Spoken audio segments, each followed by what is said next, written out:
now that the roof is done, we will start putting in the windows and doors. And these are not going to be framed to code. Obviously, there won't be jack studs, headers, because none of it is load bearing. And again, it's all temporary. So this is not a how-to.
We'll make sure the door fits.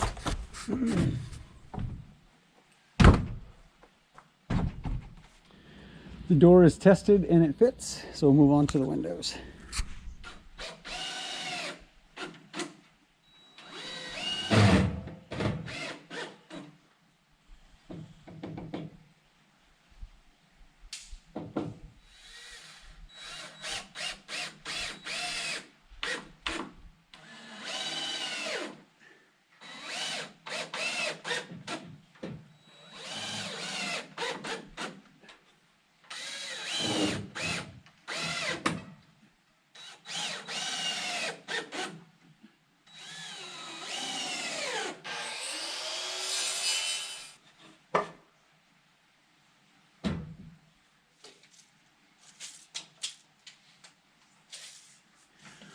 Those two windows are, we're going to put a seating area up here to put our outdoor furniture, and that way we'll be able to look out hopefully over the top of all of our stuff and see the winter wonderland. The door and 5 window placements are in. It's probably going to look bizarre from the outside, but well, we really don't care. The intent is to get as much lighting, and on the back side of the RV there's hardly any windows. The only windows are actually in the bedroom area, so we're putting all the windows on the side where it'll hopefully shine mostly inside. So those are in. Next we move on to Tyvek.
End of another day.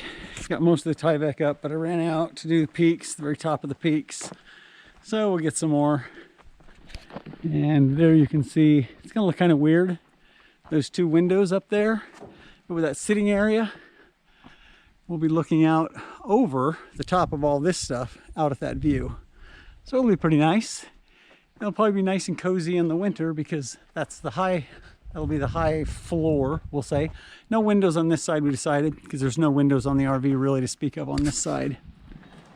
Got a really good friend and his wife from when I was working that came up from southern Idaho, and they're going to spend a week here. He's going to spend a little bit of time helping me, so you'll probably see him on camera, but we're probably going to take the day off. But I am dying to see what this live edge is going to look like. So I might just throw a couple of pieces up just to see what I think.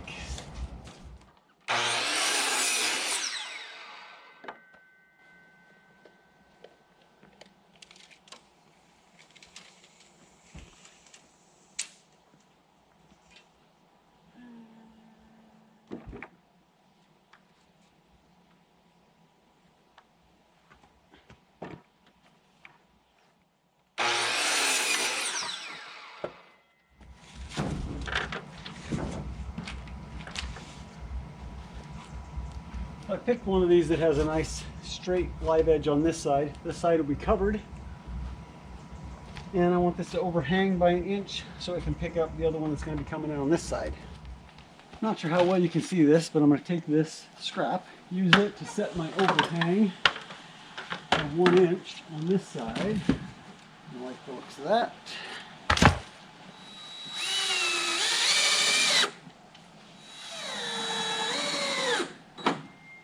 Do the same thing at the bottom.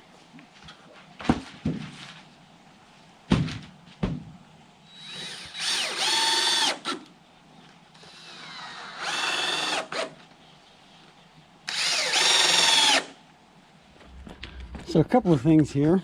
We've talked about bark on and bark off, and we're kind of torn between the two. I think I'm going to leave it as is, because in order to get all of the bark off, that's just more work. I think it adds kind of a rustic to it as it falls off, but I will be making sure, for example, I'll move this over to make sure that with the bark off, it's going to cover that. The other thing is on the inside boards, I'm flipping them around backwards. And the reason is, this is just a sealant, so I get more width across here, closer to the center of the log, so I'll flip that one around backwards. And I'm also going to try to, I don't know how well that'll work, but kind of try to hide the screws so that they're only seen on this piece right here.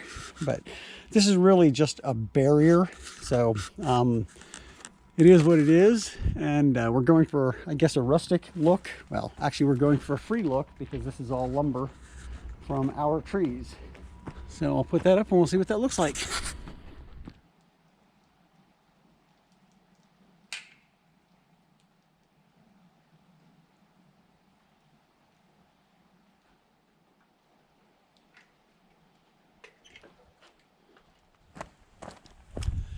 That is not how you put windows in. Normally there's this black strip rubberized stuff, but again, temporary building.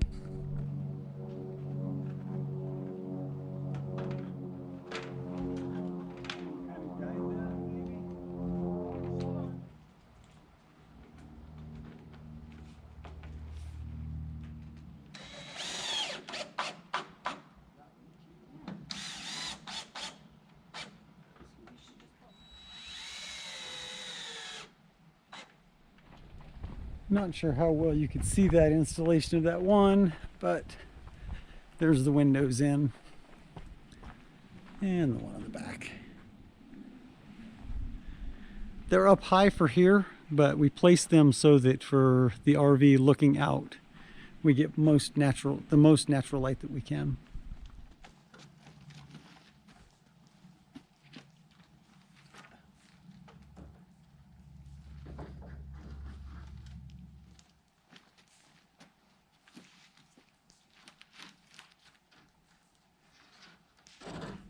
Really the larger one?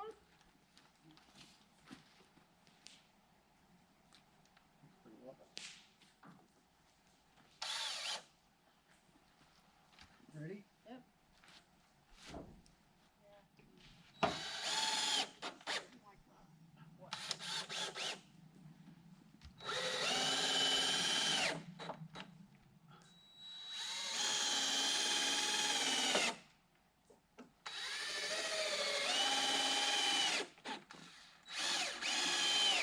Should have started on the other end.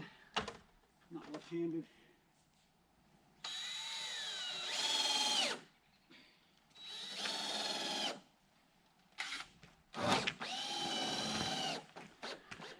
There's the end of the first day doing that. And we finally, as you can see down there, are able to burn. So we got a bit of rain. Started to burn some of the piles we had down there. Can't burn the slash piles yet, but we're both thinking this is pretty cool. If you look right here, you got the one that goes out there, which kind of opens it up. Here you've got one that kind of sweeps down. So it gives it character. It's kind of cool. We like it. And here you can see, as I showed yesterday, I have all the windows in, but I don't have the door in. And there's a reason for that. We're still using propane heat, and the refrigerator's on propane, which produces carbon monoxide, which is not vented to the outside. Once we get power in and we convert everything over to electric, then I'll put the door on, so we don't have to worry about that. Beautiful, crisp fall morning. You can see the clouds, low clouds wisping in the mountains over there. Just a constant reminder why we moved here, but also a constant reminder that winter is coming and it's nothing to be taken lightly. But it sure is beautiful here. This morning I'm cutting boards, just going to get a bunch of them prepped for the siding. And then we'll put them on. Obviously I'm going to run out here pretty soon, so we're going to be spending some more time on the bandsaw mill, cutting more boards.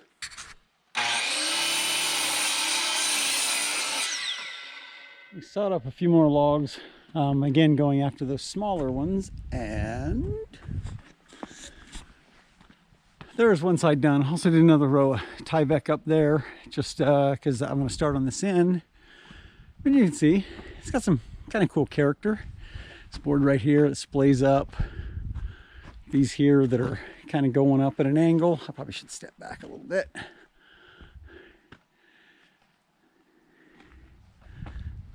My wife really likes those two right there, where it kind of comes down, but that'll work. For the end, I think I'm going to carry they're 12 foot 5 inches here, so I'm going to break that up. I don't have any boards that are that long. Plus, that would probably, I don't know, I'm going to put a horizontal board across, and in order to make it so that the water will come down and drip, I'm probably going to try to put like a 45 degree on it. I'll go make it now, and then you'll see what I'm talking about probably. We had a little bit of Tyvek left from those first couple of rolls, so we used it to do that section up there, just so I could put this board up. And I'm going to do the very top. Once I get this side done with the bottom portion, then I can put the ladder anywhere on here, and it'll be stable, well, stable up against the wall, so that I can get up higher. Not sure if you can see what I did here. You really can't. Hold on. So I'm just doing this as a demonstration. On the table saw, I cut these 30 degrees on both sides so that it ends up being a trapezoidal shape. That way, when I put this up against the wall, we've got a board underneath here, or an angle underneath here, and an angle here. So these pieces, when they come down, any water that's on the face of them is going to hit this and run down, and then the other pieces be tucked up underneath. So in theory, hopefully, any water that hits the top will shed down over the outside of the bottom section of boards rather than in grain to in grain. And so that's what you're looking at up there, is pieces like this that have been cut. So that, and now I'm going to have to angle cut all the top pieces on the bottom, and then I'm going to have to angle the top pieces, the top of the bottom pieces. But that shouldn't be too difficult.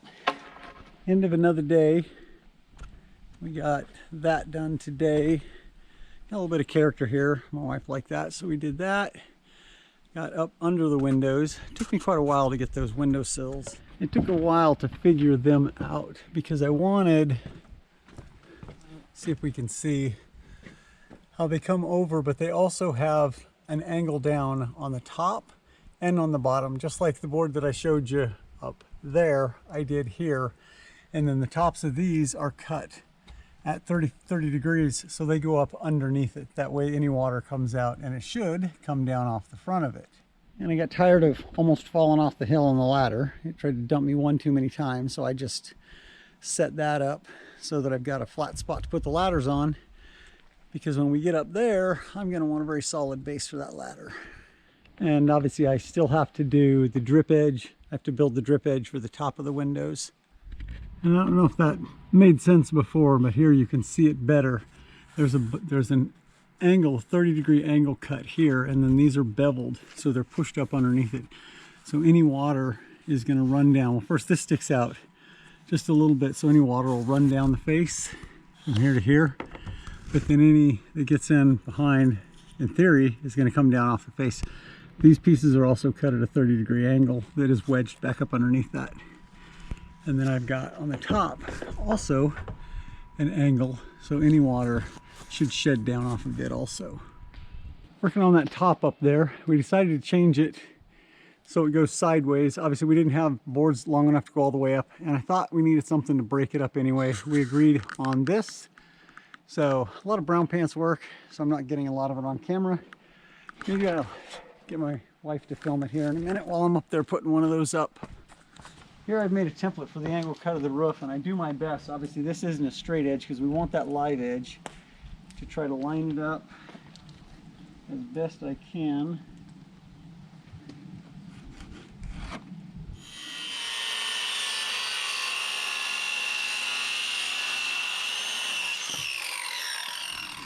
On this first piece right here, we're up where this drip edge was created. We back cut this piece with a 45-degree angle on the bandsaw so that it would fit down better, trying to maintain somewhat of a live edge look to it. It kind of got rid of some of it when I cut it, but that way it doesn't look like a perfectly straight line. I've got the next two pieces cut and ready to go up. We're trying to match the wood with each layer so it looks like it was from the same, at least same kind of tree, same bark, pattern, features, whatever. What a team! We're amazing! That's why we're so in love.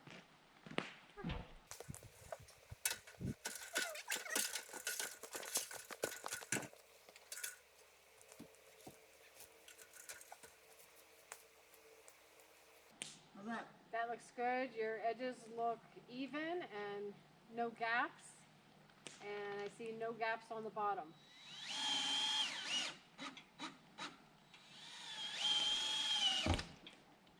Good? Mm-hmm.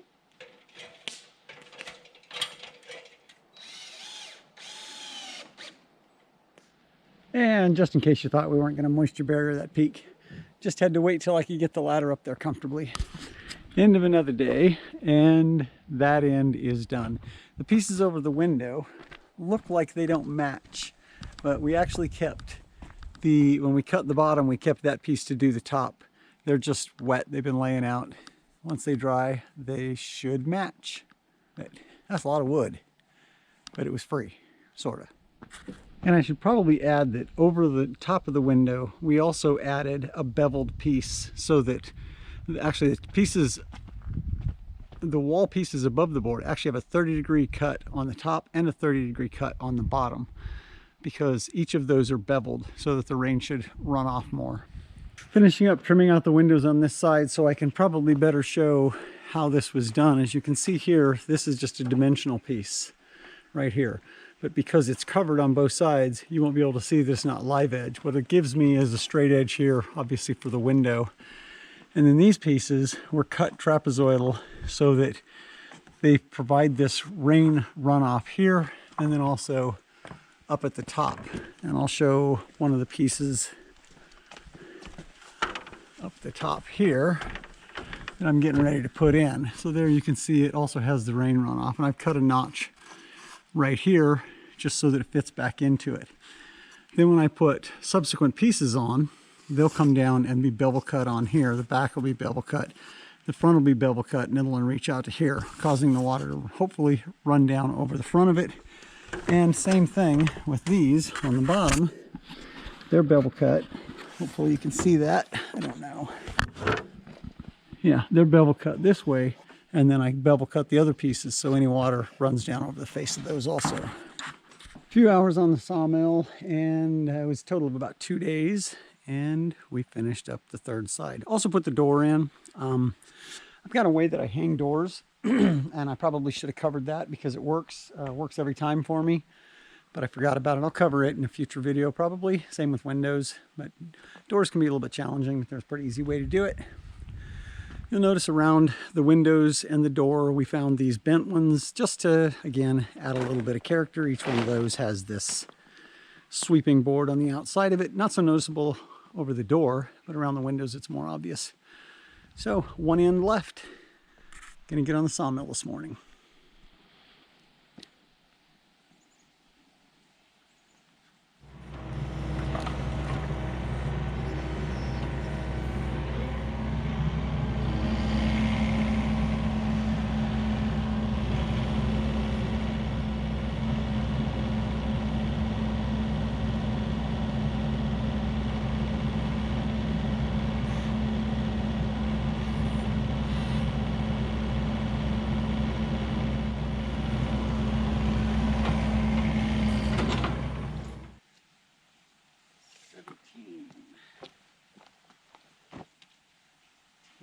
Holy smoke.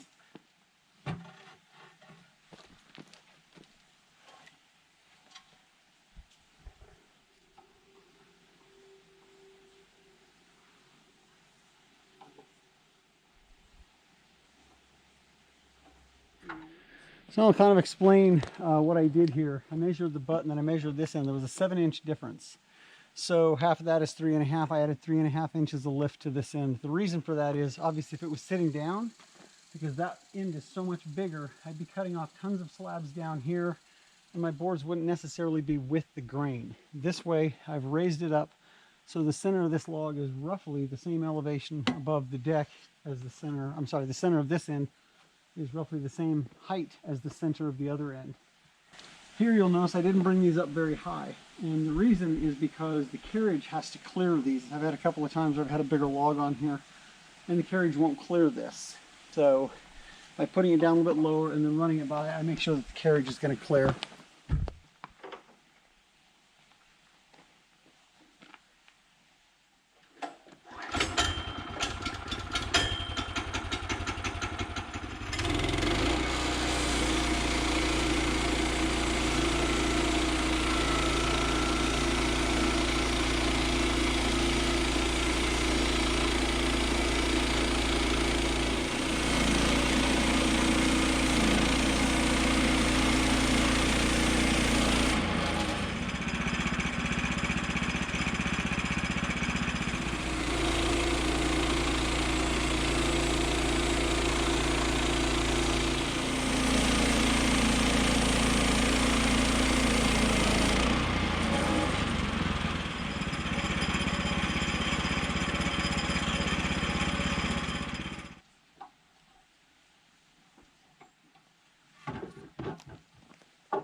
Make sure my fingers are clear.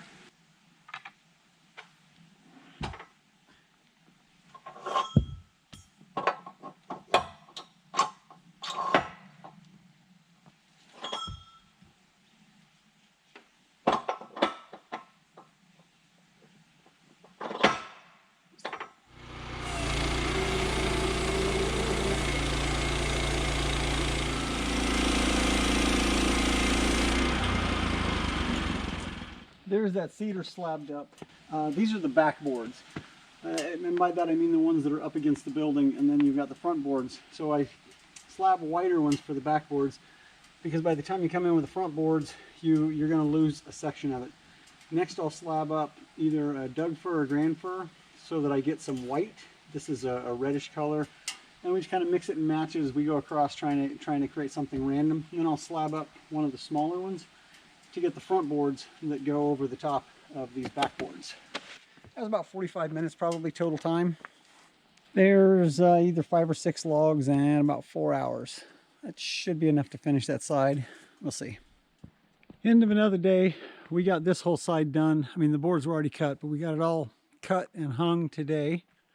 So now we're done. And I gotta say, glad to be moving on to something else. So we'll do a quick walk around here. Yesterday it was raining, so we came out and decided we needed to take a day, so we took a day off. But So that is 21 by about 40. It's about 21 by 42. And obviously we still got to insulate the inside, but we're into it. Well, obviously it's our timber from the property and then from having that guy cut. So even if I count, but I cut a lot of the 4x4s on the bandsaw that we got. We're probably into that, what, 40 by 20 be 800 square feet for about, I don't know, two and a half grand. Most of that is the roofing. Then we got some bolts. Yeah, it's actually less than that. Oh, the windows and doors. Yeah. So it's about 2.5. And then we got to insulate it. And none too soon. This morning there was frost on the ground. We've noticed a noticeable difference on the temperature from the inside and the outside just this morning, and we had that whole end that was open. So once we get it insulated, I think we're going to be pretty happy with that. And I guess I should cover why we actually went this route. It wasn't my intent to go this route. We actually intended to rent here and put all of our stuff in a local storage. But right now, the economy, manufacturing, everything is so jacked up. We could not find, literally could not find a place to rent that was less than 50 minutes away. We didn't want to be coming out here driving every day 50 minutes to work on the property. So we ended up getting the fifth wheel. Well, then you could say, well, you could just skirt the fifth wheel. But the problem with that is we couldn't get a propane tank. And if we just skirt the fifth wheel, it's, you know, it is an Arctic package, but we'd be going through so much propane with those two smaller tanks that we had to get. And I planned on getting that boiler over there anyway for the house. So really, we're being driven by the inability to get materials, equipment, services. It is, and so I'm just having to basically roll with it as we go, change the plan. And so we were originally just going to skirt it.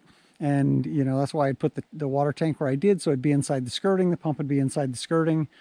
But there's no way, I mean, we'd be going through so much propane trying to get in and out of here to get those little propane tanks in and out. And so we just ended up going this route. So it's a little bit more work, but in the end, you know, in the end also, it'll be more comfortable because with that wood boiler, we'll be able to set the temperature at whatever we want. And the fifth wheel does have a heated basement, but you can tell the areas that are not heated, even now, they're much colder, the floor is colder.